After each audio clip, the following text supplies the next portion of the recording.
আসসালামু আলাইকুম ওয়া রাহমাতুল্লাহ। আজকের এই অনলাইন ক্লাসে সবাইকে স্বাগত জানাচ্ছি। আমি মোহাম্মদ অরিদুল হক, সহকারী শিক্ষক, cantonment public school and college, Rangpur. প্রিয় শিক্ষার্থীরা, আমাদের আজকের বিষয় সপ্তম শ্রেণীর ইসলাম ও নৈতিক শিক্ষা বিষয়ের দ্বিতীয় অধ্যায়। প্রিয় শিক্ষার্থীরা, তোমরা জানো যে তোমাদের অর্ধবার্ষিক সিলেবাসের দ্বিতীয় অধ্যায়ের থেকে 5টি পাঠ আছে। আমি পর্যায়ক্রমে এই 5টি পাঠের উপরেই আলোচনা করব। তো তাহলে চলো শুরু করা যাক আমাদের আজকের আলোচনা। তো আমাদের দ্বিতীয় অধ্যায়ের শুরুতে আছে ইবাদত। ইবাদত, তো ইবাদত শব্দটি হচ্ছে একটি আরবি শব্দ। এর বাংলা অর্থ হচ্ছে আনুগত্য, দাসত্ব, বন্দেগী। তোমাদের পরীক্ষায় প্রশ্ন থাকতে পারে যে ইবাদত অর্থ কি, এটি এমসিকিউ থাকতে পারে। ইবাদত হলো যে আল্লাহ তাআলার প্রদত্ত এবং মহানবী সাল্লাল্লাহু আলাইহি ওয়াসাল্লামের প্রদর্শিত পথে জীবন পরিচালিত করাকেই ইবাদত বলে। যদি আমরা বলি, এভাবে বলতে পারি যে আল্লাহ তাআলার যাবতীয় আদেশ নিষেধ মেনে চলাকেই ইবাদত বলে, তবেও হবে। আমাদের মধ্যে অনেকে এরকম মনে করে থাকেন যে শুধুমাত্র সালাত আদায় করা বা যাকাত দেয়া, হজ করা এগুলো ইবাদতের অন্তর্ভুক্তির বাইরে আসলে আর ইবাদত নেই। তাহলে তার ধারণাটি সম্পূর্ণ ভুল। কারণ হচ্ছে যে ইবাদত একটা বিস্তৃত শব্দ। যদি আমরা উদাহরণ হিসেবে বলি তাহলে এরকম বলতে পারি যে যদি রাস্তার মধ্যে কোনো একটা কষ্টদায়ক বস্তু থাকে, সেটা যদি কেউ সরিয়ে দেয় তাহলে সেটি ইবাদতের অন্তর্ভুক্ত হবে। যদি কোনো অন্ধ মানুষ রাস্তা পার হতে পারছে না বা অসুস্থ মানুষ, তাহলে তাকে যদি রাস্তা পার করে দেওয়া হয় সেটিও ইবাদতের অন্তর্ভুক্ত হবে। এক কথায় যে কাজটি যদি ইসলামী শরীয়তের নির্দেশিত পন্থায় হয় তাহলেই সেটি ইবাদত হিসেবে পরিগণিত হবে। এখন যদি আমি ঘুমাই তাহলে ঘুমটি কি ইবাদত হবে? হ্যাঁ, অবশ্যই হবে। যদি সেটি ইসলামের নিয়ম অনুযায়ী হয় তাহলে সেটিও ইবাদত হিসেবে পরিগণিত হবে। এভাবে আমরা 24 ঘন্টায় আল্লাহ পাকের ইবাদত করতে পারি। আর আমরা ইবাদত করব কেন? কারণ যে কোনো সকল কাজের পেছনে অবশ্যই কোনো না কোনো উদ্দেশ্য রয়েছে। যে আল্লাহ পাক আমাদেরকে যে পৃথিবীতে পাঠিয়েছেন, এই পাঠানোর উদ্দেশ্যই হচ্ছে যে ইবাদত করা। যে আল্লাহ পাক বলেন, আমি মানুষ এবং জিন জাতিকে সৃষ্টি করেছি কেবলমাত্র আমার ইবাদত করার জন্যই। তো প্রিয় শিক্ষার্থীরা, ইবাদতের বিভিন্ন ধরন থাকে বা ইবাদত বিভিন্ন ধরনের হতে পারে। এখন আমাদের পরবর্তী আলোচনা হচ্ছে যে এখানে হচ্ছে আরেকটি বলার বিষয় আছে যে ইবাদত কাকে বলে। এটিও তোমাদের পরীক্ষায় প্রশ্ন আসতে পারে যে ইবাদত কাকে বলে। সৃজনশীলের ক নাম্বার প্রশ্ন হতে পারে, 1 নম্বর। আচ্ছা, এরপরে হচ্ছে যে আমরা ইবাদতের বিভিন্ন ধরন নিয়ে আলোচনা করব। এর মধ্যে তোমরা খেয়াল করে দেখো যে আমাদের প্রথম পাঠ হচ্ছে সালাত সম্পর্কে। প্রথম পাঠ হচ্ছে সালাত সম্পর্কে। ইসলাম 5টি রুকনের ওপরে প্রতিষ্ঠিত। এই 5টি রুকনের একটি অন্যতম রুকন বা স্তম্ভ হচ্ছে সালাত। এই সালাত হচ্ছে যে আল্লাহর নিকট বান্দার আনুগত্য প্রকাশের সর্বশ্রেষ্ঠ মাধ্যম। এর মাধ্যমেই বান্দা আল্লাহ পাকের নিকটবর্তী হতে পারে সালাতের মাধ্যমে। এছাড়া সালাতের নানাবিধ উপকারিতা রয়েছে বা সালাতের গুরুত্ব সম্পর্কে যদি আমরা বলি, যে এই সালাতের মাধ্যমে মানুষ অন্যায় এবং অশ্লীল কাজ থেকে বিরত থাকে। কারণ আল্লাহ পাক বলেছেন, ইন্নাস সালাতা তানহা আনিল ফাহশাই ওয়াল মুনকার। নিশ্চয় সালাত মানুষকে অন্যায় এবং অশ্লীল কাজ থেকে বিরত থাকে। এছাড়া এর মাধ্যমে মানুষ সময়ানুবর্তিতা, নিয়মানুবর্তিতা, তারপর হচ্ছে তার মধ্যে শৃঙ্খলা বোধ জাগ্রত হয়। তারপর সালাত আদায়ের ফলে পারস্পরিক মুসল্লিদের মধ্যে পারস্পরিক বন্ধুত্ব, সৌহার্দ্যপূর্ণ আচার আচরণ এগুলো বৃদ্ধি পায়, পারস্পরিক সম্পর্ক বৃদ্ধি পায়, একে অন্যের খোঁজ নেয়। এরকম আরও অনেক নানাবিধ সালাতের উপকারিতা রয়েছে। তো প্রিয় শিক্ষার্থীরা, এই যে সালাত দুইভাবে আদায় করা যায়। সালাত দুইভাবে আদায় করা যায়, একটা হচ্ছে একাকী, আরেকটি হচ্ছে জামাতে। জামাতে সালাত আদায়ের বেশি গুরুত্ব দেওয়া হয়েছে। তোমাদের পরীক্ষা আবার প্রশ্ন থাকে যে জামাতে সালাত আদায়ের গুরুত্ব লিখো। তো জামাতে সালাত আদায়ের গুরুত্ব হচ্ছে যে একাকী সালাত আদায়ের থেকে জামাতে সালাত আদায় করলে 27 গুণ বেশি সওয়াব পাওয়া যায়। পরীক্ষা আবার প্রশ্ন হয় তোমাদের এরকম যে জামাতে সালাত আদায়ে একাকী সালাত আদায়ের থেকে কত গুণ বেশি সওয়াব পাওয়া যায়? কত গুণ? 27 গুণ বেশি সওয়াব পাওয়া যায়। তাহলে যেটি বলছিলাম যে জামাতে সালাত আদায়ের গুরুত্ব লিখো, এটি হবে 3 মার্কসের প্রশ্ন, 3 মার্কের প্রশ্ন। তাহলে এখানে লিখতে হবে যে এক সালাতের জামাত সালাত আদায়ের গুরুত্ব বেশি। মহানবী সাল্লাল্লাহু আলাইহি ওয়াসাল্লাম নিজেও জামাতে সালাত আদায় করেছেন, এরপরে তিনি জামাতে সালাত আদায়ের তাগিদ দিয়েছেন, কারণ জামাতে সালাত আদায় করলে মুসল্লিরা একে অন্যের খোঁজ খবর নিতে পারে, খুব একে অন্যের কাছাকাছি যেতে পারে, প্রতিদিন দিনে 5 বার করে দেখা সাক্ষাৎ হয়, যার ফলে তাদের মধ্যে সৌহার্দ্য বন্ধুত্বপূর্ণ সম্পর্ক এগুলো বৃদ্ধি পায়। এরকম আরও অনেক নানাবিধ উপকারিতা রয়েছে। এই যে জামাতে সালাত আদায় করতে হবে, জামাতে সালাত আদায়ের জন্য যেটি প্রয়োজন সেটি হচ্ছে যে একজন ইমাম থাকতে হবে, ইমাম থাকতে হবে। এর পূর্বে আরেকটি বিষয় যে জামাতে সালাত আদায়, জামাত এ সালাত আদায় কাকে বলে?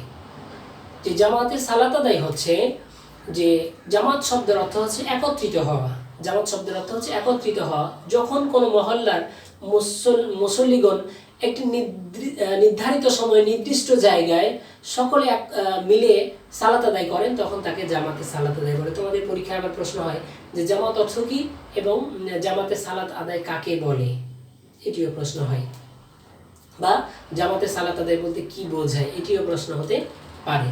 তো প্রিয় শিক্ষার্থীরা, জামাতে সালাত আদায়ের জন্য যে একটি শর্ত হচ্ছে যে একজন ইমাম থাকতে হবে, একজন ইমাম হবেন। ইমাম শব্দের অর্থ হচ্ছে নেতা। এখন ইমাম হচ্ছেন যাকে অনুসরণ করে মুসল্লিগণ জামাতে সালাত আদায় করেন, তিনি হচ্ছেন ইমাম। পরীক্ষা আবার প্রশ্ন হয় তোমাদের যে ইমাম কাকে বলে। তো ইমাম কে হবেন? ইমামের যোগ্যতা হচ্ছে যে যিনি যার কিরাত সুন্দর এবং শুদ্ধ, যিনি ইসলামী শরীয়তের মাসলা মাসাইল সম্পর্কে পারদর্শী এবং যিনি বয়োজ্যেষ্ঠ, তিনি ইমাম হবেন। এই ইমামের বেশ কিছু দায়িত্ব কর্তব্য রয়েছে। ইমামের দায়িত্বের মধ্যে হচ্ছে যে সালাতের কাতার সোজা হয়েছে কিনা সেটি দেখা, এরপর হচ্ছে মানুষকে সৎ কাজের উপদেশ দেয়া, মুসল্লিদের মধ্যে সুসম্পর্ক বজায় রাখা, এছাড়া যে জামাতে যারা অংশগ্রহণ করেছেন, বিশেষ করে বয়োজ্যেষ্ঠ ব্যক্তি বা অসুস্থ ব্যক্তি, তারপর হচ্ছে বাচ্চা বা মহিলা অথবা মুসাফির যারা জামাতে অংশগ্রহণ করেছেন তাদের দিকে খেয়াল রেখে সালাতের কেরাত দীর্ঘ বা ছোট করা, এগুলো হচ্ছে ইমামের কর্তব্য। এরপরে হচ্ছে আরেকটি বিষয় রয়েছে যেটি হচ্ছে মুক্তাদি। মুক্তাদি হচ্ছে যে ইমামকে অনুসরণ করে যারা সালাত আদায় করেন তাদেরকে মুক্তাদি বলা হয়। তাহলে পরীক্ষায় তোমাদের যদি প্রশ্ন হয় মুক্তাদি কাকে বলে, এটি এক মার্কের প্রশ্ন হয় সৃজনশীলের ক, তাহলে লিখতে হবে যে ইমামকে অনুসরণ পূর্বক যারা সালাত আদায় করেন তাদেরকে মুক্তাদি বলা হয়। এখন প্রশ্ন হচ্ছে যদি মুক্তাদি একজন হয় তাহলে তিনি কোথায় দাঁড়াবেন? তাহলে তিনি দাঁড়াবেন ইমামের ডান দিকে, ইমামের থেকে সামান্য একটু পেছনে তিনি দাঁড়াবেন। তো ইমাম এই মুক্তাদির যদি ইমাম কিরাতে ভুল করেন, যদি ইমাম সাহেব কিরাতে ভুল করেন তাহলে মুক্তাদির কাজ হচ্ছে যে ইমামকে সংশোধন করে দেয়া।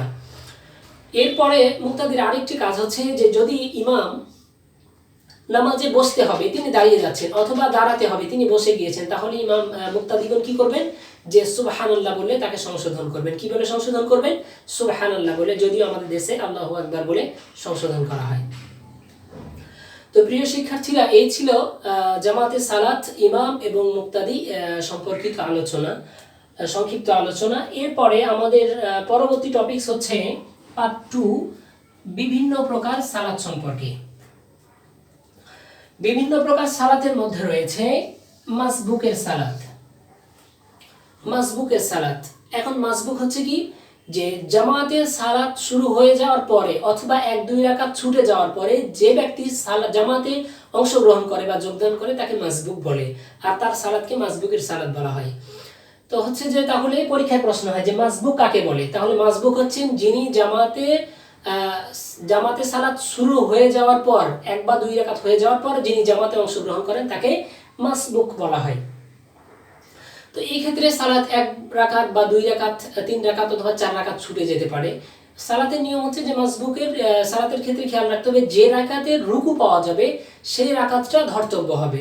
এখন যে সালাতের রুকু পেয়েছে ওই রাকাত বাদে যেগুলো ছুটে গিয়েছে ওগুলো ইমাম সাহেব যখন শেষ বৈঠকে তাশাহুদ, দুরুদ এবং দোয়া মাসুরা পড়ে যখন সালাম ফিরাবেন তখন মুক্তাদি শেষ বৈঠকে শুধু তাশাহুদ পড়বেন। শুধু তাশাহুদ পড়ে ইমাম সাহেব ডান দিকে সালাম ফিরাবেন, তখন তিনি আল্লাহু আকবার বলে দাঁড়িয়ে যাবেন। 1 রাকাত হলে বাকি 1 রাকাত তিনি যেভাবে সালাত আদায় করে ওভাবে আদায় করে হচ্ছে যে বসে তাশাহুদ, দুরুদ, দোয়া মাসুরা পড়ে ডানে বামে সালাম ফিরে সালাত শেষ করবেন।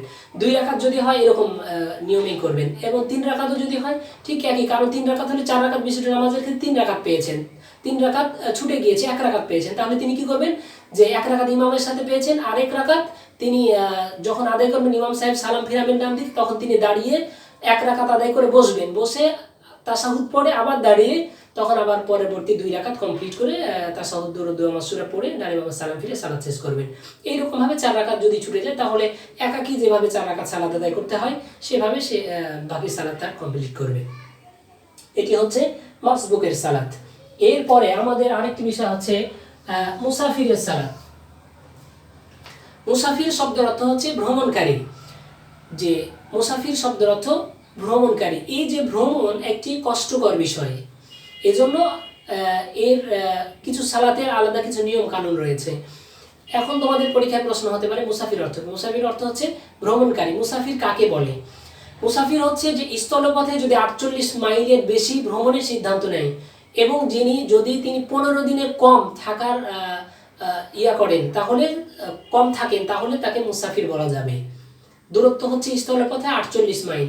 তবে কোনো ব্যক্তি যদি 15 দিন কোথাও থাকার নিয়ত করেন, তাহলে 15 দিনের অধিক, তাহলে তিনি মুসাফির হিসেবে পরিগণিত হবেন না।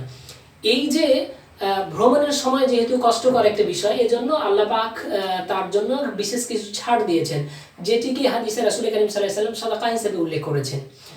এই জন্য মুসাফির সালাতের নিয়ম হচ্ছে যে 4 রাকাত বিশিষ্ট যে সালাতগুলো রয়েছে সেগুলো তিনি 2 রাকাত করে আদায় করবেন।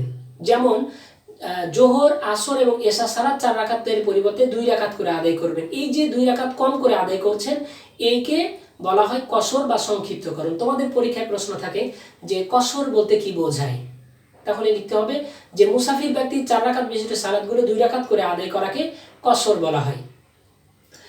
তবে ফজর, মাগরিব এবং বিতর সালাতে কসর করা যাবে না বা করা যায় না। তো প্রিয় শিক্ষার্থীরা, মুসাফির ব্যক্তি এরকম নিয়মে কি করবেন? সালাতগুলো আদায় করবেন। তবে তিনি যদি আল্লাহ পাকের এই সুযোগটি যদি অবহেলা করেন, তাহলে তিনি গুনাহগার হবেন। তবে আরেকটি বিষয় খেয়াল রাখতে হবে যে ইমামের পিছনে সালাত আদায় করছেন, ওই ইমাম যদি মুকিম হয় বা স্থানীয় হয়, ওই জায়গার স্থানীয় ইমাম হয়, তাহলে তাকে অনুসরণ করেই তিনি কি করবেন? সালাত আদায় করবেন। তো প্রিয় শিক্ষার্থীরা, এই ছিল মুসাফিরের সালাত সম্পর্কিত বর্ণনা। তবে মুসাফির সালাতের নিয়ম তোমাদের পরীক্ষায় সাধারণত আসে। এটি 3 মার্চের প্রশ্ন হয় যে মুসাফির সালাতের নিয়ম লিখো। যে অমুক একজন তার দাদু বাড়িতে বেড়াতে গিয়েছে, তার বাড়ি থেকে, তার দাদু বাড়ি ছিল হচ্ছে 120 মাইল দূরে। এখন সেখানে গিয়ে সে স্বাভাবিকের মতো সালাত আদায় করে। তাহলে এখন তার দাদু তাকে বলল যে এইভাবে সালাত আদায় করতে হয় না, তাকে সালাতের নিয়ম, মুসাফির সালাতের নিয়ম শিখাই দিল। এখন দেখা যাচ্ছে উদ্দীপকের প্রশ্ন থাকতে পারে এরকম যে অমুকের দাদু বা অমুক তার দাদু বাড়িতে গিয়ে যে পদ্ধতি সালাত আদায় করেছে বা তার দাদু তাকে যে সালাতের পদ্ধতি শিক্ষা দিয়েছে সেটি কি, তার নিয়ম ব্যাখ্যা করো। এরকম ভাবে 3 মার্কের প্রশ্ন আসতে পারে। এরপরে আমাদের পরবর্তী বিষয় হচ্ছে রুগ্ন ব্যক্তির সালাত, অসুস্থ ব্যক্তির সালাত, যেটাকে আরবিতে বলা হয় সালাতুল মারিদ।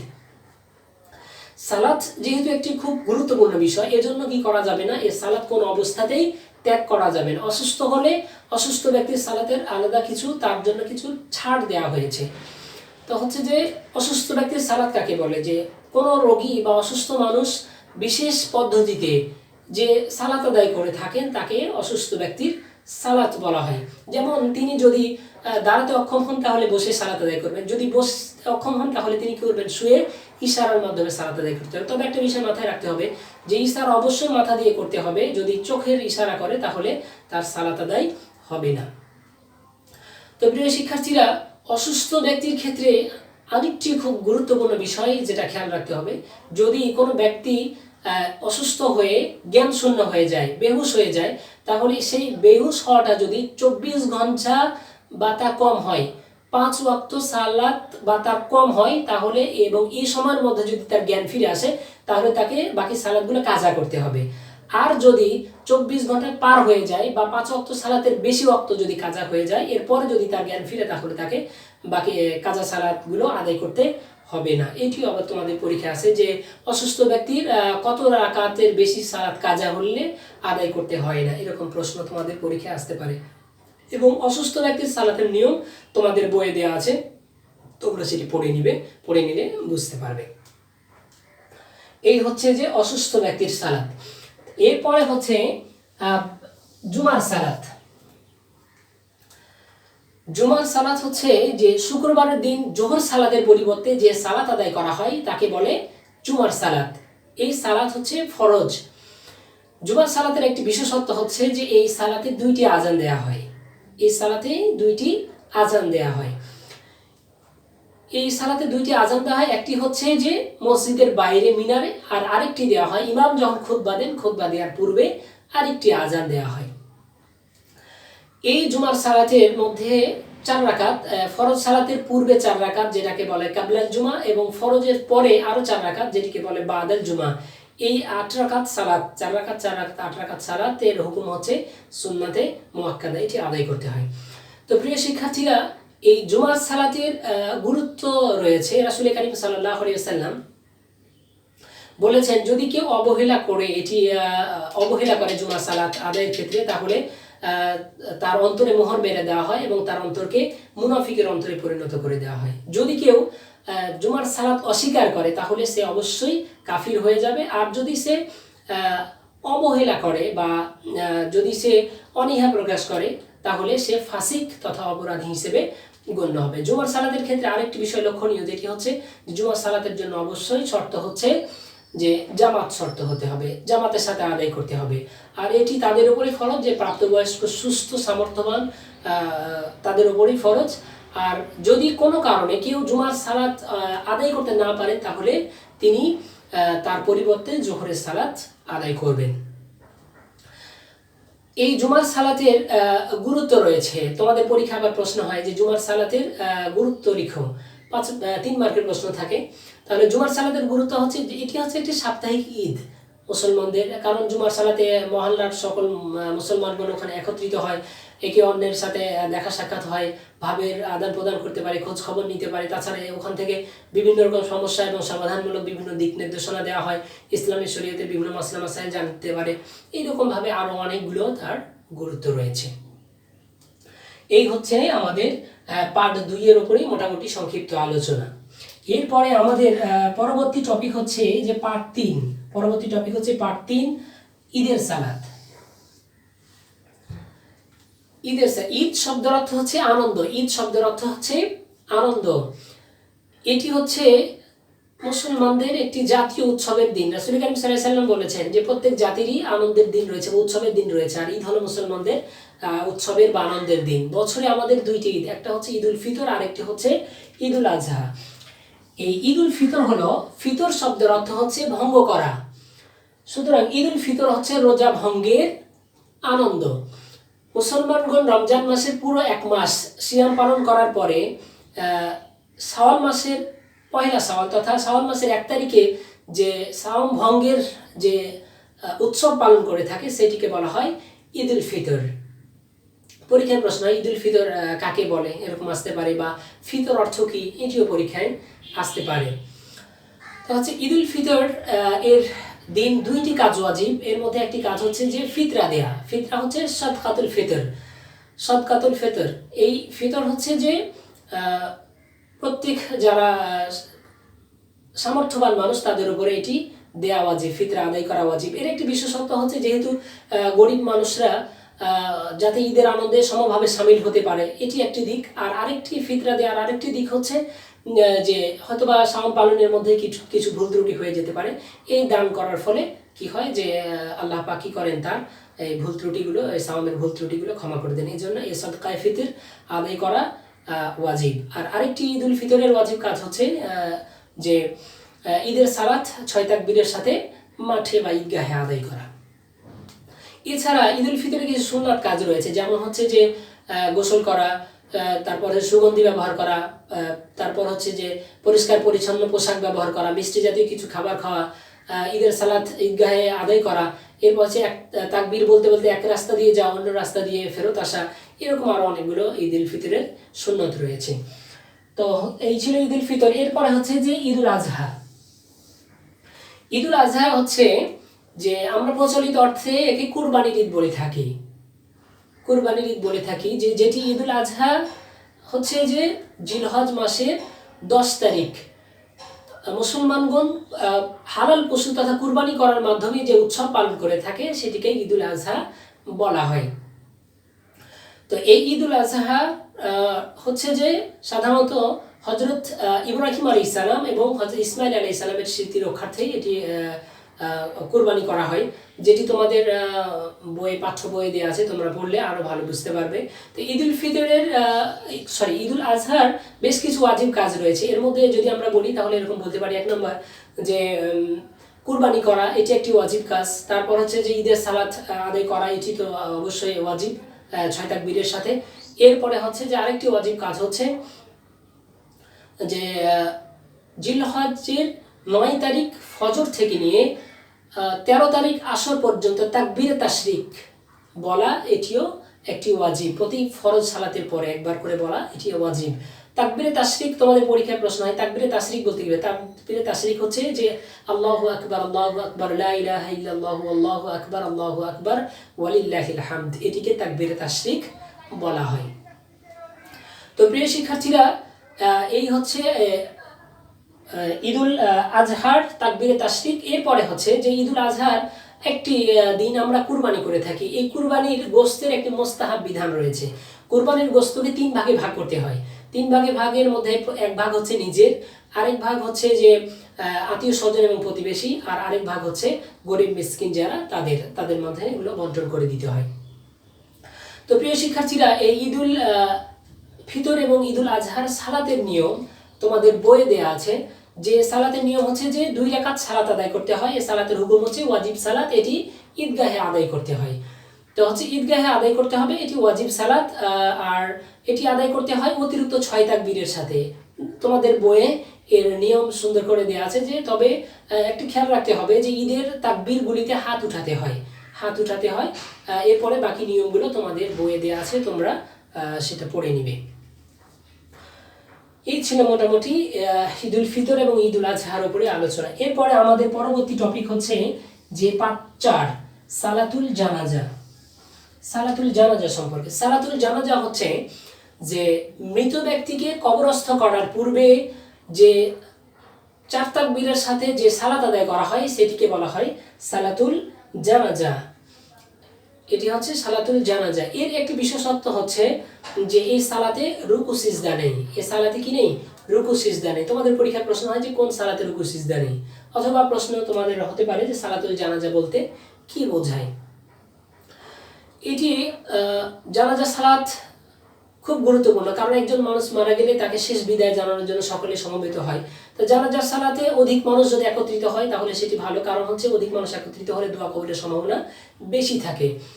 এরপরে তবে আরেকটি বিষয় খেয়াল রাখতে হবে যে আবার অধিক মানুষ একত্রিত করতে গিয়ে যে আবার খুব বেশি দেরি করা উচিত নয়। সালাত, এই জানাজা সালাতের গুরুত্ব এবং ফজিলত সম্পর্কে মহানবী সাল্লাল্লাহু আলাইহি সাল্লামের একটি হাদিস উল্লেখ করব, যে তিনি বলেছেন যে যদি কোনো ব্যক্তি জানাজার সালাতে একত্রিত হয় তাহলে তার যদি সে শুধুমাত্র জানাজার সালাতে শরীক হয় তাহলে সে 1 কিরাত সওয়াব পাবে, আর যদি জানাজার সালাতে অংশগ্রহণ করে এবং দাফন কার্য শেষ হওয়া পর্যন্ত সেখানে অবস্থান করে তাহলে 2 কিরাত পরিমাণ সওয়াব পাবে। আর রাসূল করিম সাল্লাল্লাহু আলাইহি সাল্লাম বলেছেন যে 1 কিরাত পরিমাণ হচ্ছে যে উহুদ পাহাড়ের সমান। 1 কিরাত পরিমাণ হচ্ছে কি উহুদ পাহাড়ের সমান। তোমাদের পরীক্ষার প্রশ্ন থাকে যে 1 কিরাত সমান 1 কিরাতের পরিমাণ কত। এই হচ্ছে জানাজা সালাত গুরুত্ব এবং ফজিলত সম্পর্কে রাসূল করিম সাল্লাল্লাহু আলাইহি সাল্লামের বাণী। এখন জানাজার সালাত কিভাবে আদায় করতে হয়? জানাজার সালাত আদায় করতে হয় যে যিনি ইমাম হবেন তিনি মৃত ব্যক্তির বক্ষ বরাবর দাঁড়াবেন, দাঁড়িয়ে তিনি কিবলামুখী হয়ে নিয়াত করবেন যে জানাজার ফরজে কিফায়া সালাত এই ইমামের পিছনে কিবলামুখী হয়ে আদায় করছি, এইরকম করে নিয়ত করতে হয় যে তার জানাজার ফরজে কিফায়া সালাত 4 তাকবীরের সাথে কিবলামুখী হয়ে আদায় করছি। এই জানাজা সালাত এর হুকুম হচ্ছে ফরজে কিফায়া। জানাজা সালাতের হুকুম হচ্ছে কি ফরজে কিফায়া। ফরজ হচ্ছে 2 ধরনের, একটা ফরজে আইন আর ফরজে কিফায়া। ফরজে কিফায়া হচ্ছে যে যদি কোনো কাজ কোনো এলাকার পক্ষ থেকে কিছু মানুষ করে তাহলে সকলের পক্ষ থেকে আদায় হয়ে যাবে, কিন্তু যদি কেউ না করে তাহলে ওই এলাকার বা মহল্লার সবাই গুনাহগার হবে। এটি হচ্ছে ফরজে কিফায়া। তো প্রিয় শিক্ষার্থীরা, এই জানাজা সালাতের নিয়ম যেটি বলছিলাম যে ইমাম সাহেব দাঁড়াবেন, এরপরে হচ্ছে নিয়ত করবেন, নিয়ত করার পরে আরেকটি খেয়াল রাখতে হবে, ঈদের সালাতে হাত উঠাতে হয়, কিন্তু জানাজার সালাতে হাত প্রথমবার শুধু হাত উঠাতে হবে, এর বাকি তার তাকবীরগুলোতে হাত উঠাতে হবে না। প্রথম তাকবীর দেওয়ার পরে সানা পড়তে হবে, দ্বিতীয় তাকবীর দেওয়ার পরে দুরুদ পড়তে হবে, এরপরে তৃতীয় তাকবীর দেওয়ার পরে একটি দোয়া আছে, আল্লাহুম্মা গফির লিহাইয়িনা ওয়া মাইয়িতিনা ওয়া শাহিদিনা ওয়া গায়িবিনা ওয়া সগীরিনা ওয়া কাবীরিনা ওয়া যাকারিনা ওয়া উনসানা, আল্লাহুম্মা মান আহইয়াইতাহু মিন্না ফাআহইহি আলাল ইসলাম ওয়া মান তাওয়াফফাইতাহু মিন্না ফাতাওয়াফফাহু আলাল ঈমান। এই দোয়াটি রয়েছে। তবে আরেকটি বিষয় এখানে উল্লেখ করা যেতে পারে, যদি কোনো ব্যক্তি অপ্রাপ্তবয়স্ক হয়, অপ্রাপ্তবয়স্ক যদি বালক হয় তাহলে তার জন্য আলাদা দোয়া রয়েছে, এবং অপ্রাপ্তবয়স্ক যদি বালিকা হয় তাহলে তার জন্য আলাদা দোয়া রয়েছে। প্রিয় শিক্ষার্থীরা, এরপরে যখন কোনো মৃত ব্যক্তি কবরে রাখা হয় তখন একটি দোয়া পড়া হয় যে বিসমিল্লাহি, একটি দোয়া পড়তে হয় যে বিসমিল্লাহি ওয়া আলা মিল্লাতি রাসূলিল্লাহ। এবং যখন তাকে মাটি দেওয়া হয় কবরে তখন একটি দোয়া পড়তে হয় মিনহা খলাকনাকুম ওয়া ফিহা নুঈদুকুম ওয়া মিনহা নুখরিজুকুম তারাতান উখরা। এটি সূরা তাহার আয়াত, এটি বলতে হয়। তো এটি হচ্ছে মোটামুটি জানাজার সালাত সম্পর্কে সংক্ষিপ্ত আলোচনা। এরপরে হচ্ছে যে পার্ট 5 সালাতুত তারাবিহ। সালাতুত তারাবিহ হচ্ছে, তারাবিহ শব্দের অর্থ হচ্ছে বিশ্রাম নেয়া, আরাম করা। তো এই সালাতুত তারাবিহ রমজান মাসে এশা ফরজ সালাতের পর বেতের সালাতের পূর্বে আদায় করতে হয়। এ সালাতের হুকুম হচ্ছে সুন্নাতে মুআক্কাদা। এ সালাত আদায় করতে হয় 20 রাকাত, 2 রাকাত করে আদায় করতে হয়। এবং 4 রাকাতের পরে বিভিন্ন দোয়া পড়া যায়। তার মধ্যে একটি দোয়া এরকম যে সুবহানা জিল মুলকি ওয়াল মালাকুত, সুবহানা জিল ইজ্জাতি ওয়াল আজমাতি ওয়াল হাইবাতি ওয়াল কুদরাতি ওয়াল কিবরিয়াই ওয়াল জাবারুত, সুবহানাল মালিকিল হাইয়্যিল লাযী লা ইয়ানামু ওয়া লা ইয়ামুতু আবাদান আবাদা, সুবহুল কুদ্দুসুর রাব্বুনা ওয়া রাব্বুল মালাইকাতু ওয়ার রূহ। এই দোয়া পড়া যায়। এছাড়া আরো অনেকগুলো দোয়া রয়েছে এই সালাতুত তারাবির মধ্যে। তবে সালাতুত তারাবি ছোট ছোট সূরার মাধ্যমে পড়া যায় অথবা কোরআনে কারীম খতমের মাধ্যমেই পড়া যায়। আবার এই সালাতুত তারাবি জামাতে পড়া উত্তম, কারণ জামাতে সালাত আদায় করলে ভুল হওয়ার সম্ভাবনা কম থাকে। তাছাড়া মুসল্লিদের মধ্যে ভ্রাতৃত্ব বা ঐক্য এগুলো বৃদ্ধি পায়, তারপরে সৌহার্দ্যপূর্ণ সম্পর্ক বৃদ্ধি পায়। এরকম নানাবিধ আরও অনেক উপকারিতা রয়েছে। আর তারাবির সালাতের ফজিলত সম্পর্কে মহানবী সাল্লাল্লাহু আলাইহি ওয়াসাল্লাম বলেছেন, যদি কোনো ব্যক্তি ঈমানের সাথে আখিরাতের প্রতিদানের আশায় তারাবির সালাত আদায় করে তাহলে আল্লাহ পাক তার বিগত জীবনের গুনাহগুলো মাফ করে দিবেন। এই ছিল তারাবির সালাতের সম্পর্কে সংক্ষিপ্ত বর্ণনা। তবে পরীক্ষার প্রশ্ন হতে পারে যে তারাবির সালাত বলতে কি বোঝায়, এটি কয় রাকাত, এই সালাতের হুকুম কি, এরকম আরো অনেক প্রশ্ন হতে পারে। তবে এই ছিল মোটামুটি 5টি পাঠের উপরে সংক্ষিপ্ত আলোচনা এবং প্রশ্ন সম্পর্কে সংক্ষিপ্ত ধারণা। আরও অনেকগুলো প্রশ্ন থাকতে পারে যে কোনো ক্ষেত্রে, যেমন দেখা যাচ্ছে যে জানাজা সালাতের আদায়ের নিয়ম বর্ণনা করো, এটি হচ্ছে 3 মার্কের প্রশ্ন হতে পারে।